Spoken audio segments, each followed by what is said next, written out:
আসসালামু আলাইকুম ভিউয়ার্স। আজকে কথা বলবো ইউএই ভিজিট ভিসা নিয়ে। প্রতিদিন আমাদের কাছে শত শত মেসেজ আসতেছে এবং কল আসতেছে, আপু ভিজিট ভিসা খুলেছে কিনা, ম্যাডাম ভিজিট ভিসা খুলেছে কিনা বা ভিজিট ভিসা কেমনে কি, ভিজিট ভিসার ডিটেলটা জানার জন্য বাংলাদেশ থেকে এবং আউটসাইড সেটা অন্যান্য জিসিসি কান্ট্রি থেকে আমাদের সাথে যোগাযোগ করা হচ্ছে যে ম্যাডাম একটা ভিজিট ভিসা করে দেন। তো সেটা ডিটেল আসলে অনেকেই জানেন না, অনেকেই টাকা পয়সা এর কাছে ওর কাছে দিয়ে ধরা খাচ্ছেন, অনেকেই আসলে বুঝতেছেন না ব্যাপারটা কি, কেন ভিসাটা রিজেক্ট হচ্ছে, ভিসা আসলে চালু আছে কিনা। তো এই পুরো ডিটেলটা দেখতে হলে আপনাকে পুরো ভিডিওটাই দেখতে হবে। পুরো ভিডিওটাতে আমি ডিটেইলে বলতেছি যে কিভাবে আপনারা আপনাদের ভিজিট ভিসা অ্যাপ্লাই করবেন বাইরে থেকে, এবং আপনাদের ভিজিট ভিসা কিভাবে করলে রিজেক্টের সম্ভাবনা খুব কম থাকবে। রিজেক্ট যে হবে না তা নয়, তবে সম্ভাবনা খুব কম থাকবে। তো পুরো ভিডিওটা আপনারা ইউটিউবেও দেখে নিতে পারেন। আমি টিকটকে পার্ট 1 পার্ট 2 করে আপনাদেরকে দিয়ে দেবো আপনাদের সুবিধা অনুযায়ী। তো ভিজিট ভিসা বিভিন্ন রকমের হয়ে থাকে ইউএইতে। ইউএই মানে হচ্ছে সংযুক্ত আরব আমিরাত। ইউনাইটেড আরব আমিরাতে ভিজিট ভিসা প্রথমত ছিল আপনার 14 দিনের, সেটা এখনো আছে, এমার্জেন্সি ভিসা বলে এটাকে। 14 দিনের একটা ভিসা হয়, একটা হয় 1 মাসের, একটা 2 মাসের, একটা 3 মাসের, এবং একটা হয় 1 বছরের মাল্টিপল এন্ট্রি ভিজিট ভিসা। তো 14 দিনের যেটা সেটা এখন আছে কিনা, এখনো আছে। সেটা হচ্ছে বিশেষ শ্রেণীর মানুষের জন্য, যেমন সরকারি চাকরিজীবী বা যাদের গ্রিন পাসপোর্টধারী যারা নন তারা। তো তারা এখনো কিন্তু 14 দিনের ভিসাটা পান, যাদের ব্যাংক স্টেটমেন্ট ওকে আছে, সরকারি চাকরিজীবী, তাদের একটা ভালো একটা ট্রেড আছে, তাদের একটা বিশেষ একটা সম্মান আছে। তো তারা এখনো 14 দিনের ভিসাটা পান। তাদের ক্ষেত্রেও নিয়ম হচ্ছে তারা ভিসা অ্যাপ্লাই করতে পারবেন, তারা বাংলাদেশ থেকেও অ্যাপ্লাই করতে পারবেন, অনলাইনেও অ্যাপ্লাই করতে পারবেন, এখান থেকে ট্রাভেল এজেন্ট দ্বারাও অ্যাপ্লাই করতে পারবেন। এবং তাদের সেই গ্রেডটা ইউজ করতে হবে। পুলিশ ক্লিয়ারেন্স লাগবে, সেক্ষেত্রে ব্যাংক স্টেটমেন্ট লাগবে, আপনার টোটাল ডিটেল লাগবে, এবং এইখানে আপনি যে 14 দিন থাকবেন 14 দিনের hotel booking, up down ticket, এগুলা আপনার অবশ্যই থাকতে হবে। এবং সাথে করে আপনি যথেষ্ট পরিমাণ দেড়হাম কিংবা ডলার আপনাকে সাথে করে নিয়ে আসতে হবে। এটা গেল 1 নম্বর, এটা আমাদের সাধারণ মানুষের জন্য নয়। 2 নম্বরে ইউএই ভিজিট ভিসায় আরেকটা ভিসা চালু আছে, সেটা হচ্ছে নর্মাল মানুষের জন্য, সেটা হচ্ছে 1 মাস, 2 মাস এবং 3 মাস। 1 মাসের ভিসাটা কার জন্য? 1 মাসের ভিসা এবং 2 মাসের ভিসা যেটা আমাদের নর্মাল মানুষের জন্য, কিন্তু সেটা এখন বর্তমানে অনেক শর্ত সাপেক্ষে আসলে একটু কঠিন করে ফেলা হয়েছে। আর 3 মাসের ভিসা এখন দিচ্ছে না, শুধুমাত্র ফ্যামিলিকে দিচ্ছে।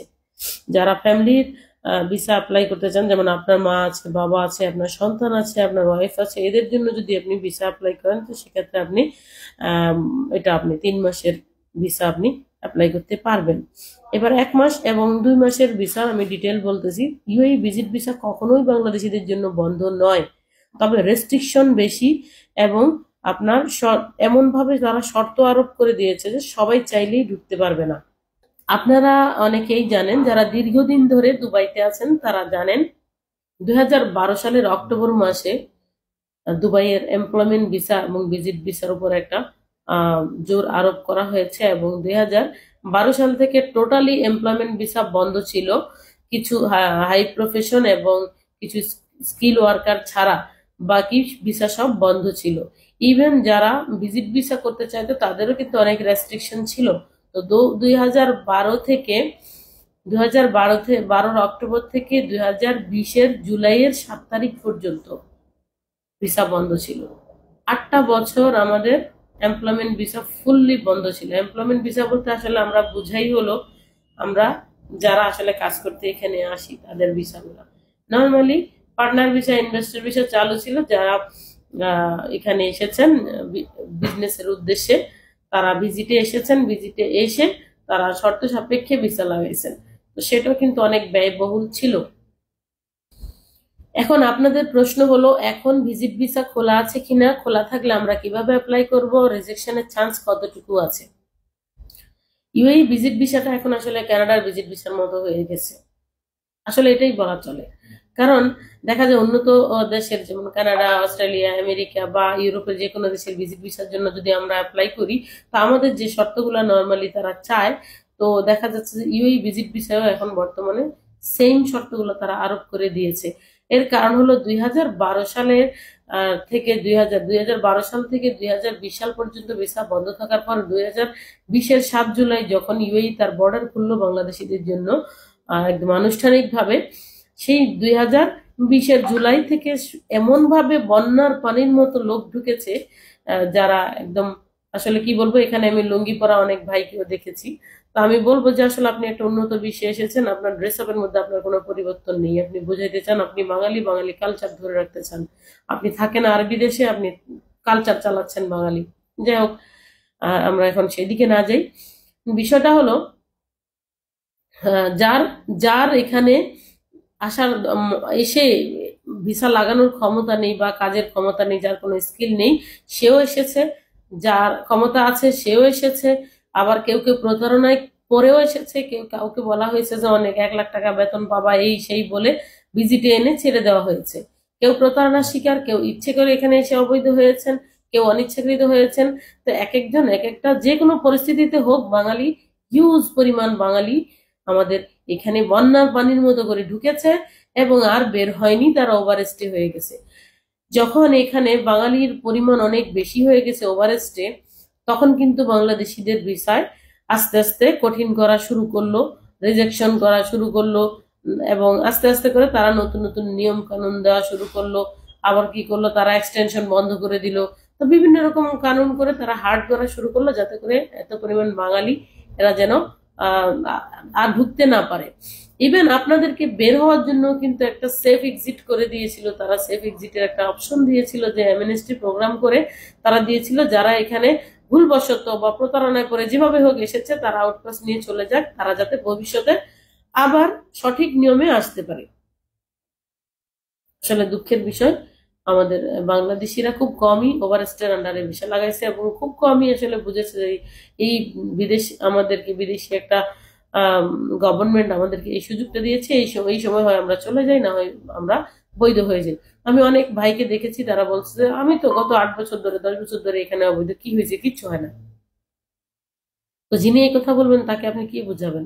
চোরে না শুনে ধর্মের কাহিনী, ব্যাপারটা এরকম। তো যাই হোক, এখন কি করা যাবে? এখন একটা ভিজিট ভিসা পাওয়ার জন্য জিরো, আসলে জিরো রিজেকশন চান্স, এইভাবে কোনো ভিসা হবে না এখন দুবাইতে।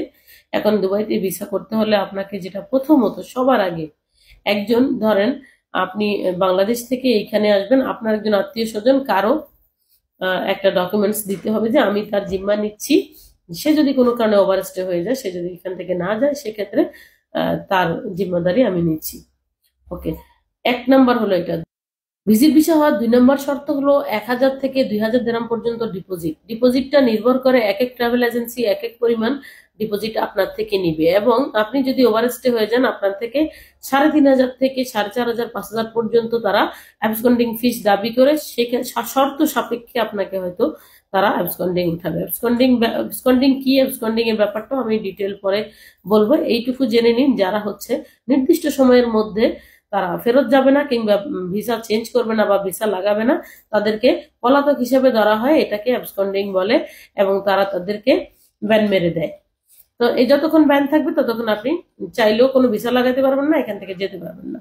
3 নম্বর হলো আপনাকে জেনুইন আপ ডাউন টিকিট দিতে হবে, genuine up down ticket, no dummy ticket. 4 নম্বরে হলো জেনুইন হোটেল বুকিং আপনাকে দিতে হবে, কোনো রকম ডুপ্লিকেট হবে না। হোটেলে ওরা কল করবে, কল করে শিওর হবে আপনি কি হোটেল বুকিং করেছেন কি না। তো এই যে মোটামুটি ভাবে একটা কঠিন করে ফেলা হলো, তো এই শর্তগুলো যদি আপনি পালন করতে পারেন, তাহলে সেক্ষেত্রে আপনি ভিসা অ্যাপ্লাই করলে ইনশাল্লাহ ভিসা হবে, এবং 1% আমার মনে হয় যে চান্স নেই রিজেক্ট হওয়ার। ধন্যবাদ।